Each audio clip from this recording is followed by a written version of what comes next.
Hello again, everybody. It is time for another sample selection where I go through my big long list of Kindle samples, the huge giant bucket that I keep throwing samples into, and I start looking at them, decide which ones I might want to read, which ones are something I might be interested in. It's a good way to chop through that. So why don't we get started? Today, the Great Random List gave me this book. There we go here. It's called Monday's Not Coming by Tiffany D. Jackson. So let's see some first impressions on Monday's Not Coming before having read the sample. Of course, the bright red cover, the girl sitting on the ground. It's a good cover, I think, because it's simple, it's direct. Kind of gives us a sense of not so much what the book is about, but certainly the tone of it. Right, this is a very, very bright red. If we get into our whole color theory, it's a color of emergency and danger. Who knows? I'm spitballing here. I noticed that the title, Monday's Not Coming, is kind of written around the perimeter of the girl, and it's written sort of over and over again, right? So it kind of sounds like almost a mantra or a chant. Monday's not coming, Monday's not coming, Monday's not coming, Monday's not coming. And you're like, all right, well, what is Monday and why is it not coming? Is this an apocalypse book? Is this a book about the end of the world is on Sunday? I don't know. Find out. I note that the book has won the Coretta Scott King Award for Outstanding African American Young Adult Authors and Illustrators in 2019. So good for you. Well done, Ms. Jackson. So yeah, looks interesting. I will give it a read and I'll come back and let you know what my thoughts are. All right, so stick around. Okay, so yeah, it's a good read. We'll start with the very, very beginning of this, which is actually the table of contents. You always want to look at the table of contents if your book has one, right? Sometimes it'll just have the chapter names and stuff like that, but even that can be a bit revealing. The table of contents on this is by month, all right? So you got a fairly linear timeline. But it is before and after. Everything is before and after. Something before, something after, and something before the before or after the before or something like that. So what that tells me right from the top is that this is going to be a book where there are jumps in time, right? Where we are experiencing the now of the story, and then we have to go back perhaps to revisit something that is important, maybe even jump forward a bit to see the outcome of something that is happening now. So I see that Ms. Jackson is playing with time.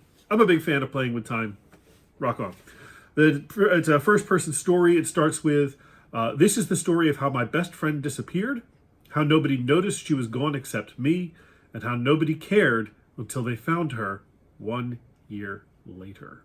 So we have a bit of a mystery. The narrator's best friend. All right. The narrator is a young girl named Claudia, who is in 8th grade.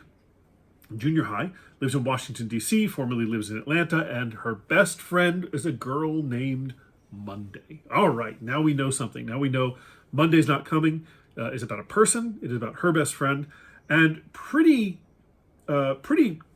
much right away in the book, she starts to get into the tension and the suspense of Monday. Now that we know that Monday's a person, we have the title, Monday's Not Coming. Jackson has had Claudia really anticipate talking to Monday again when she gets back for the new school year. She really wants to talk to her best friend, and she's calling her best friend, and her best friend doesn't pick up. And just all is this drumbeat of, I can't wait to see Monday, I can't wait to see Monday. And everyone around her is like, oh yeah, you're going to have a great time, until Monday doesn't come, as per the title. And then people are basically saying, well, maybe she's sick, or maybe she had some other things to do. Don't worry, everything's going to be fine. You know how it is. But yeah, there's no response to letters, no response to phone calls. Monday's just not there. So this tension as the excitement is building in this story to see Monday and then knowing that Monday's not coming. It's building a really good narrative tension. Let's see, there's a lot of metaphors being used, I noticed, right from the outset. So this might be a stylistic thing that Ms. Jackson has, that she's big on the metaphors and similes. She says, for example, referring to the idea of best friends, not everybody circles the same sun, right? Not everyone's going to be interested in what you're interested in. poking holes in a burnt cake, like constantly re-examining things, or summer had crept by like a runaway turtle. So I kind of like that. I like a good metaphor and a good simile. It's nice. Let's see. The main character is her character comes along really quickly, very easily. She has an excellent eye for color, and I think the bright red cover kind of attests to that. Claudia is big on color. She has these colored pencils. She is very focused on her nail polish and what her nails are going to look like. She notices car colors very specifically. So Claudia has a very good eye for color. I'm interested to see how that plays out. Claudia is very possessive of Monday. She seems to see Monday as something that is uniquely hers. And what's interesting is that it seems that Claudia seems to come from a home of some degree of wealth and privilege, and it is obvious pretty early that Monday does not. Monday comes from poverty. Monday comes from, if not an abusive, then perhaps a neglectful household. And we do get to finally see Monday's mom, lives in the project, things like that. So that is the core mystery of the book, right? What happens to Monday? And can this 8th grade girl, Claudia, figure that out? And that's the big question. That leads me to the bigger question, which is how far is Ms. Jackson going to go with this? This has the vibe of a YA novel, a young adult novel, and is Ms. Jackson really going to make this, earthy and terrible? Has something terrible happened to Monday? Can Monday be rescued? Can Claudia even be the one to rescue her, or is Claudia going to have to turn to other resources to do that? I don't know. Monday's not coming. We don't know. That may even be true for the whole book. We may never see Monday in this book because Monday's not coming. But it sounds good. Like I said, the character, the narrator is given very good character right away. I like her. She is obsessive and, again, a little possessive, but that's okay. Every character needs some kind of flaw. I'm excited to find out what happened to Monday. I can't wait to find out. It should be good. Would I buy this book and read it? Sure, I would buy this book and read it. I think it is probably, I feel like it's going to be kind of a quick read. Again, because I think it is pitched for a younger audience than, say, me. And that's fair.